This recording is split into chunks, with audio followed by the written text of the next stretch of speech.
actually really enjoyed that game. I think it was very different from what I expected, simply because it felt very different of a game in general to what I'm used to playing. It's a kind of... I don't know. I was intrigued at first. You know, you got this top-down perspective and promises of gameplay. Guys, well, that was Showdown Bandit, the end of episode 1. I'm not really sure about this game and its pacing. Like, the story itself is always super appealing, as is, like, the aesthetics for the game, but this one plays very, like, strange. I'm not sure I can really get behind this. I felt like the gameplay was extremely slow, and a lot of times when you're trying to combat the characters, it doesn't really feel like you can achieve anything. I didn't like this. I just don't think the game was designed as well around the entire theme of it. If you notice, the game is very, very slow paced. It's really weird. I read the description of the game, but it's nothing like the description describes it. First off, it says it's a stealth action horror. What part of action was there really? Alright friends, let's get ready for adventure!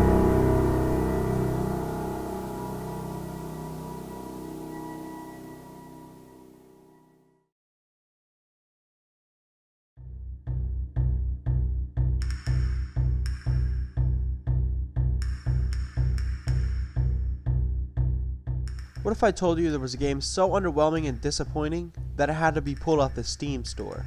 Well, there are many games like that, but the one we will be focusing on today is Showdown Bandit.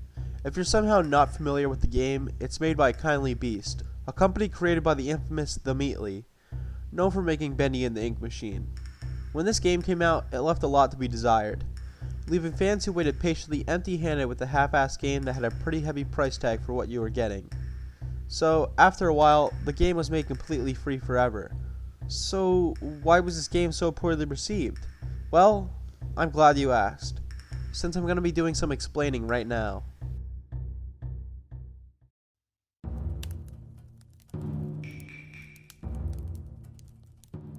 Development for this game possibly started around the time that the Meatly and his team were close to wrapping up with Bendy and the Ink Machine. Now, Bendy is a special case in terms of what I personally think of it, compared to how everyone else thinks of it.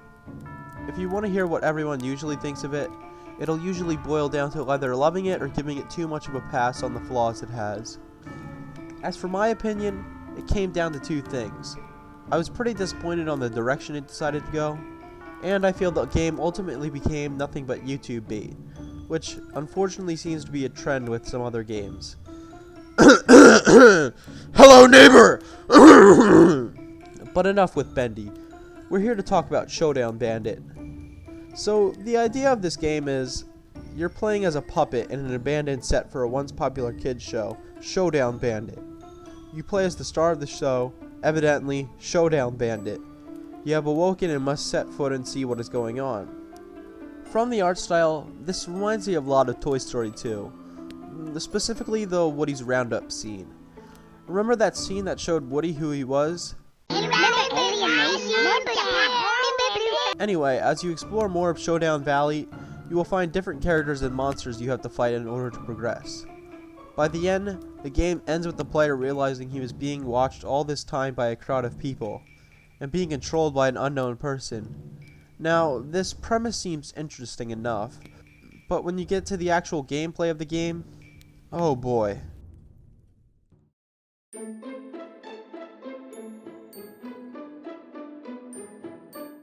Now, if there's something that both Mike and his team have always nailed perfectly, is the artistic direction of the game. This is where they're at in their strongest. The art style is unique and just good to look at. The music is fantastic, and the rest of the sounds are just a joy to listen through. And, that's about it. Quite short, isn't it?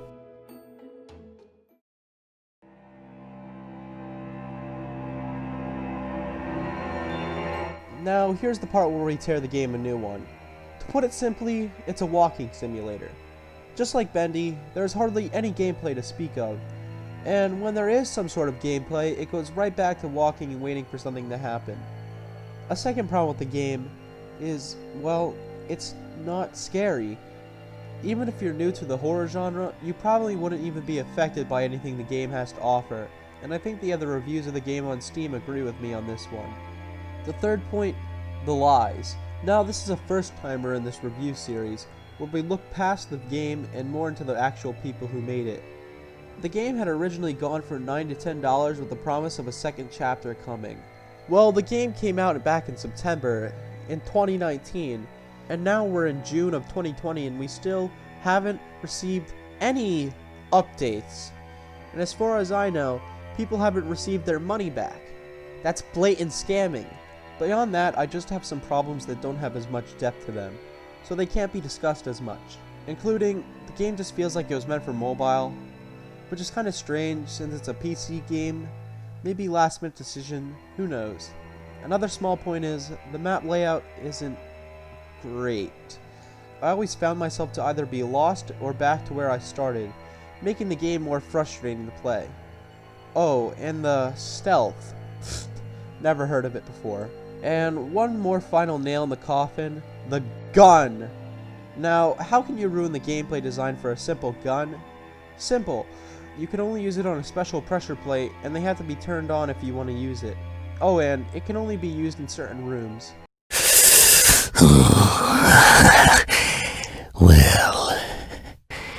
Well, shit. Why did you design it like this? Just make it usable in every room and bind it to a certain button. Like, I don't know, Q or E. That'll easily fix that problem. Jeez.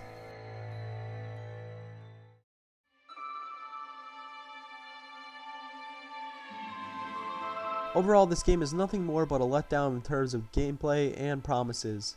While it may have the style and sounds down, there's no excuse to have little to no gameplay at all. It shows they haven't learned from their previous ink-filled game and just plastered it on the store to get merch coming out quickly so they can make a cheap buck. If you are considering getting this game, you would sadly be disappointed with what you would get.